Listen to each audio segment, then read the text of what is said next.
y lo pongo en potencial, a través de un DNU, cuáles serían las restricciones.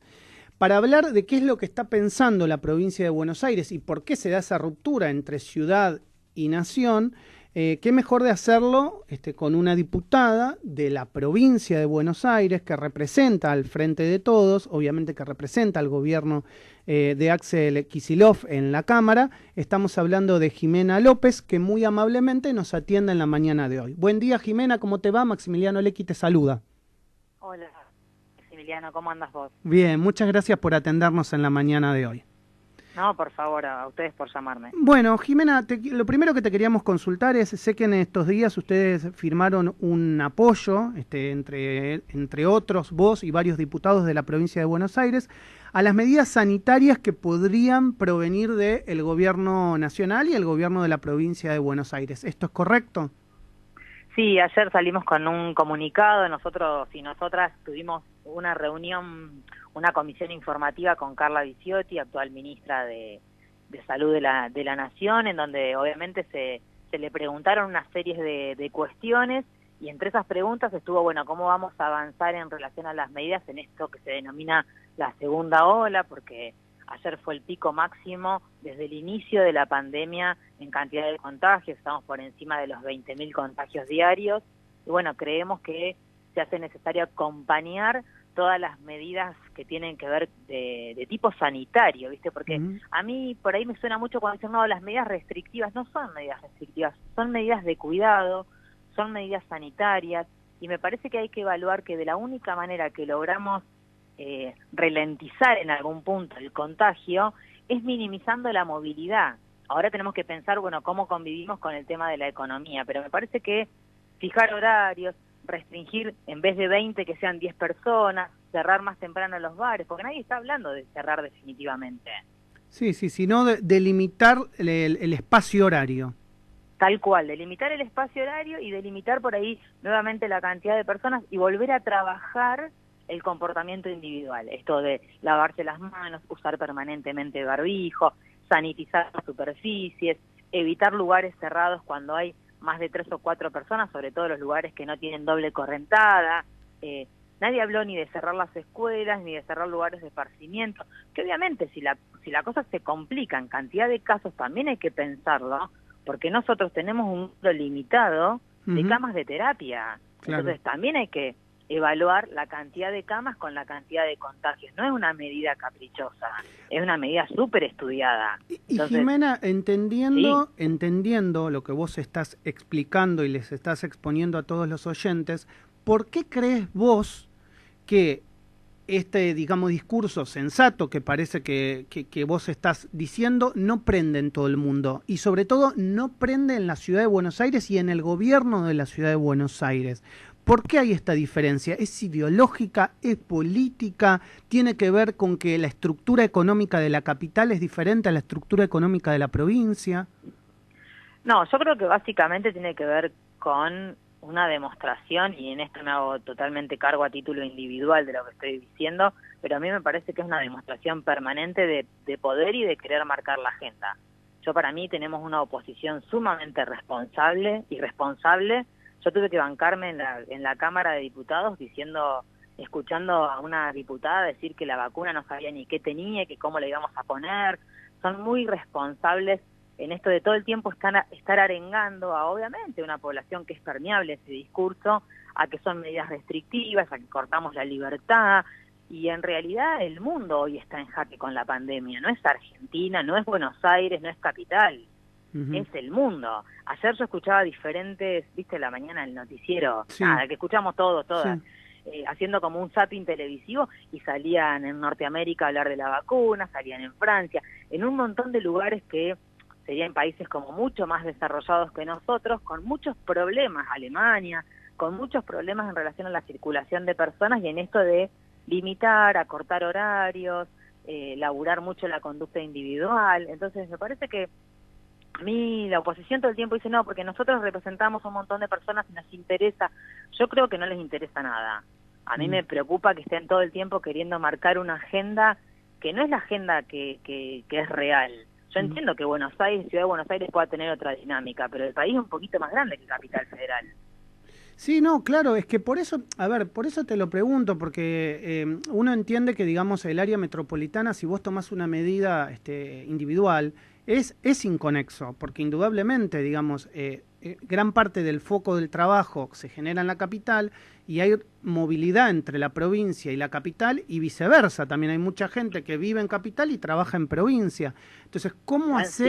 cómo haces de alguna manera para que, digamos, no suene una pelea política y no suene una disputa política? Entonces yo me pregunto, ¿tiene que ver con una mala onda personal entre Axel y Horacio o realmente tiene que ver con que en el espacio de Horacio hay una presión que no necesariamente es lo que piensa él?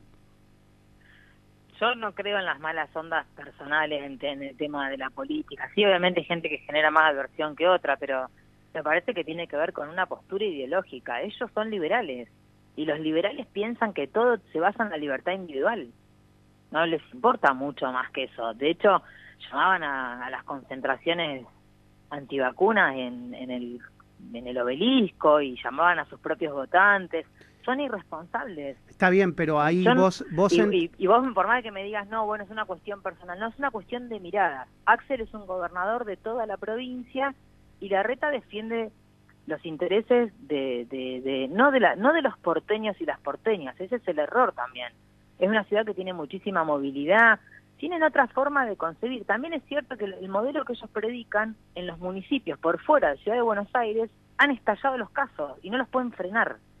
Claro, claro, claro. Caso Lavarría, caso Tandil, son todos municipios de Cambiemos, no estoy hablando de municipios oficialistas. Con esta misma lógica de, no, bueno, pero no es para tanto, no es necesario, no vamos a hacer esto, no vamos a hacer aquello, Sí, explotó la bomba en la mano. Recién estaba viendo al intendente Gali de Olavarría, que es de Cambiemos, que está claramente imponiendo restricciones, inclusive no esperando lo que diga el gobierno nacional, ya dijo hay restricciones a la movilidad. Lo que pasa es que él las tiene que hacer porque tiene de verdad mucha complicación interna. Y no es, a ver, no es culpa personal del intendente, pero a veces cuando las cosas se complican, yo estuve muchos años en una gestión municipal, hay que pensar fríamente en pos de la comunidad, no ni en pos de un partido, ni en pos de mi candidatura, ni en pos de nada, hay que pensar en la comunidad. Si vos tenés, como me pasaba a mí, yo tuve a cargo salud cuando fui gestión, si vos tenés 8 camas de terapia intensiva y tenés 50 tipos internados por COVID, tenés que empezar a encomendarte a Dios, porque alguno se va a morir. Yo te voy a tirar unos tips también, no para que vos me tires un título, pero qué sé yo, a veces la realidad, viste, se pega de bruces con lo que uno dice. Y cuando uno ve la oposición actual, uno se pregunta, por ejemplo, ¿qué pasó cuando fue el tema de la gripe A? ¿Cómo lo manejó el gobierno de entonces, que estaba al frente Graciela Ocaña, que hoy está en la oposición? ¿Qué pasó con las vacunas durante el gobierno de Macri, que después se encontraron adentro de un depósito? Es decir, no te quiero tirar la lengua, pero te lo dejo picando. No me cuesta nada igual, pero hay una realidad, Mauricio, con el tema, mira, en la gripe A todo el mundo se olvida porque ya pasó... Mauricio no, porque me suena a Macri, Maxi. Ah, perdón, sí, Maxi. es cierto. Mirá, cuando fue la gripe A, nosotros estábamos en salud. Yo soy personal de salud de antes, de mucho antes mi cargo de base soy personal de salud. Sí, son licenciada en servicio social, ¿verdad? Sí, embarazada de mi primer hijo. Realmente fue muy compleja la situación, no teníamos absolutamente nada, nadie mandaba nada, todo era el ostracismo total. Después con el tema de las vacunas en depósito. Y a ver, el sarampión reingresa al país, que era una enfermedad que estaba estudiada, quitada del país a través del calendario de vacunación que tenemos en la Argentina, que es modelo en América Latina, y ahora nos exigen cosas en una pandemia con un bicho que nadie conoce y que tipifica todos los días de manera diferente, porque van apareciendo distintas cepas. Nosotros tenemos que responder como si fuésemos un equipo de élite, como si supiéramos realmente cómo cambia el bicho, cómo se modifica y demás, a un nivel de exigencia que ellos jamás hacen un mea culpa, nunca. Ayer a la ministra realmente me pareció vergonzoso el tono en que le preguntaban algunas cosas. Por ejemplo, ¿qué estaba haciendo tal día, tal hora y dónde estaba? Es una ministra y nosotros no somos poder judicial. Claro. Somos un órgano legislativo. a una ministra que no paró de poner la cara durante toda la pandemia cuando integraba el equipo de Ginés y ahora como ministra. Jimena, para finalizar y abusando de tu tiempo, te saco un poquitito del marco de la pandemia y te pregunto porque sé que presentaste un proyecto de ley para modificar el Código Civil para que sea más fácil modificar la identidad de una persona, es decir, el apellido de una persona antes de determinados casos, es decir, el denominado, entre comillas, justo motivo, que pase a ser de un trámite judicial a un trámite administrativo. ¿Esto es correcto? Contame cómo es el avance de ese proyecto. Sí, es una ampliación del artículo que ya está en el Código de Justos Motivos, en donde se prevea que dentro de los justos motivos puedan cambiarse de apellido aquellas personas que hayan sufrido, obviamente, abusos sexuales infantiles, situaciones de violencia o de abandono, y que realmente puedan decir, bueno, yo no tengo nada que ver con este progenitor y quiero cambiar el apellido, y no tengan que esperar los tiempos judiciales, sino que habiendo comprobado que hay una situación de denuncia, porque los justos motivos los definía el juez. La idea es que eso empiece a gravitar dentro de la órbita administrativa del registro de las personas, y que obviamente alguien que ya ha pasado un proceso judicial, por ejemplo, de un abuso, o en alguna situación que decide cambiar su identidad de género y sigue igual en ese apellido y es expulsada del grupo familiar o expulsado de su grupo familiar, pueda, mediante un trámite administrativo, como es hoy la ley de identidad de género, modificar su apellido, que sea más fácil, porque el 80% de los abusos sexuales infantiles ocurren por el progenitor. Claro, claro. Bueno, está clarísimo y ojalá que la verdad que salga rápido porque es un proyecto muy pero muy interesante. Bueno, Jimena, y solamente requiere una definición administrativa, no requiere presupuesto más que los formularios de hojas, no es una gran erogación de dinero y a mucha gente le alivia. Y te evitas el trámite judicial que a veces es tan engorroso. Claro, porque ahí tenés que sí contratar un abogado. Tal cual, exacto. Bueno, Jimena, te agradezco por estos minutos para Radio Sónica. Te mando un abrazo grande. Bueno, un abrazo a ustedes, sigan cuidándose, estén atentos a todas las medidas que imponga el gobierno y obviamente de esto salimos entre todos y entre todas. Un abrazo muy grande. Estábamos hablando con la diputada nacional Jimena López del Frente de Todos, que nos contó, nos adelantó parte de las medidas que seguramente se vendrán, la diferencia, charlamos entre lo que piensa la ciudad, lo que piensa la provincia y también algunos de los proyectos de ley que ha presentado este año en la Cámara de Diputados a nivel nacional. Jimena López.